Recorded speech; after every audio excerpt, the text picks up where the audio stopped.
hello guys. Good afternoon, good afternoon. Magandang tanghali. Dito tayo ngayon sa kick tire. Under chassis tapos chamber dahil yung sasakyan ko, yung unit ko is yung gulong hindi pantay. Hindi pantay yung kain kaya pina-check up ko. So tingnan natin yung ano niya. Kasi isasalang yung computer, yan tingnan natin. So ayan, sinalang siya kabilaan. Ano yung ibig sabihin niya pag may mga pula-pula busing? Yan ang hindi align. Dapat 0-0 siya. So, ayan yung monitor niya. Medyo, ano nga. Kailangan daw yung sa monitor niya na yan is 0-0. Yan. Yung monitor nila busing. Sinalang siya naka-computer. Kabilaan. Itong sa baba. Ito palang dalawa na to. Ayan, dapat ganyan siya. 0-0. So nasa ilalim. Ayan, moblito yan. Sila busing yung gumagawa. So sinalangan ng machine para matrace sa computer. So ayan, sila busing. Yan. Dito yan sa kick tire. Yan, yung kung sino man ang may mga nais na magpa-align, dito na yan. Yan, dito yung address nila at ang contact number. So kabilaan. Hindi ko pa mapapansin kung hindi ako naplatan. Nung tinanggal, ba't ako yun nga, sabi niya camber. So ayan, sa ilalim.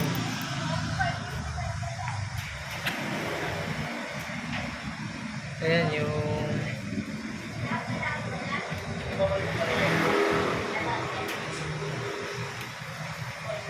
tinitira sa ilalim. Tapos yung monitor niya yung sa baba dahil sa harap.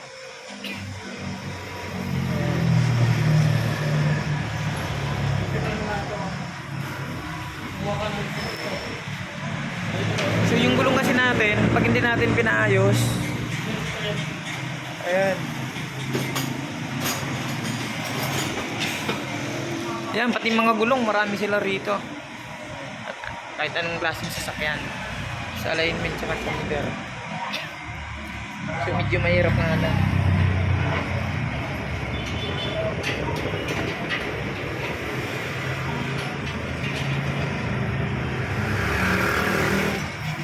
Yan, binibira nila.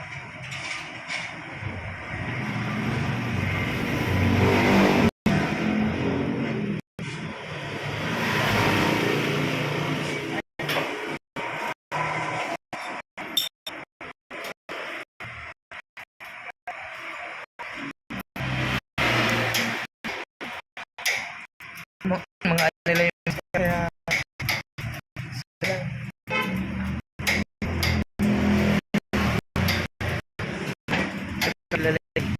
so habang gawa nila nagbabaan yung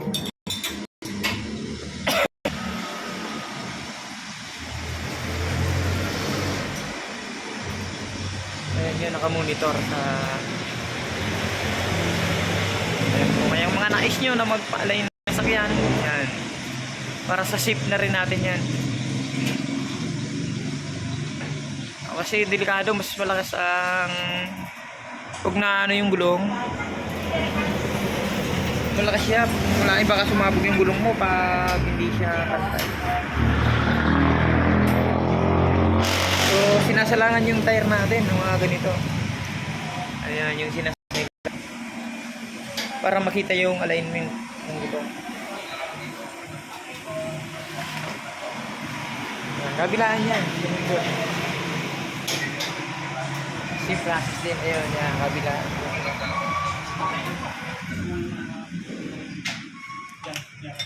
Yan, ina-align sa ilalim. Buti na lang may ganitong parang underground. Hindi mo na kailangan ng jacket. Yan, ina-align ng ating service para always safe. Siyempre, pag bumabiyahe tayo ng malayo, kailangan maayos yung kain ng gulong. Yan. So, naka-monitor pa rin.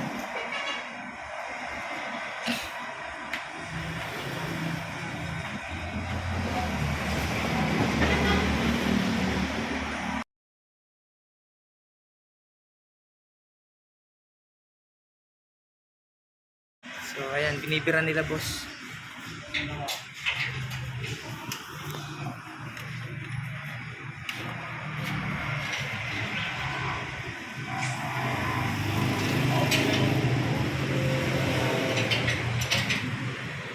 So hindi basta-basta dahil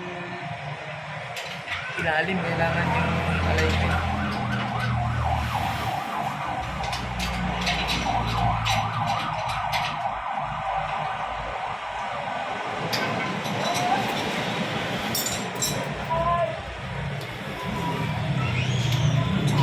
Ayan, sila busing. Yan ang mga kumana ng ating align.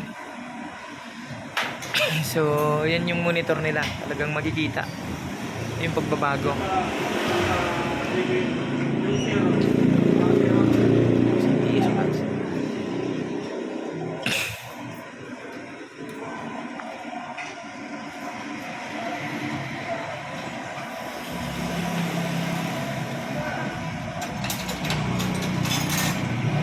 Yan, sa pag-align ng mga gulong, camber.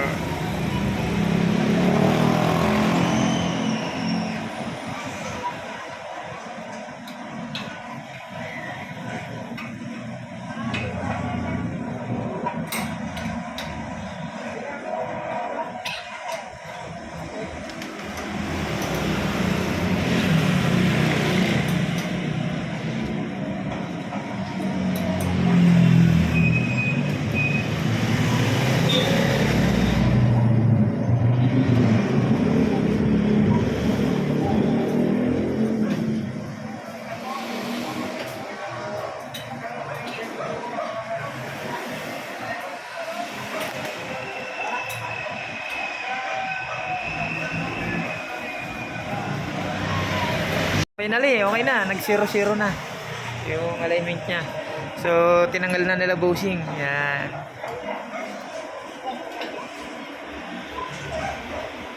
Yan. Yun yung mga magagaling na gumawa ng ating sasakyan. So, nai-align na sa maayos. Kagandahan is naka-computer, ano na siya. Talagang matitrace mo kung alignment o hindi. Hindi siya yung basta hula-hula lang.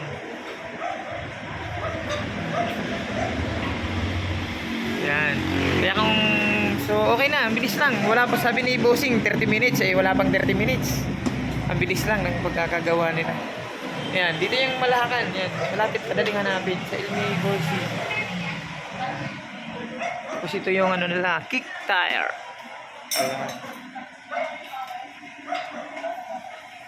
Ayan si Bossing, yan ang gumana. Thank you Bossing ha. Napakabilis lang. Salamat, salamat.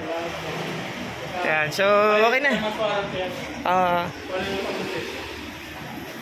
Yan.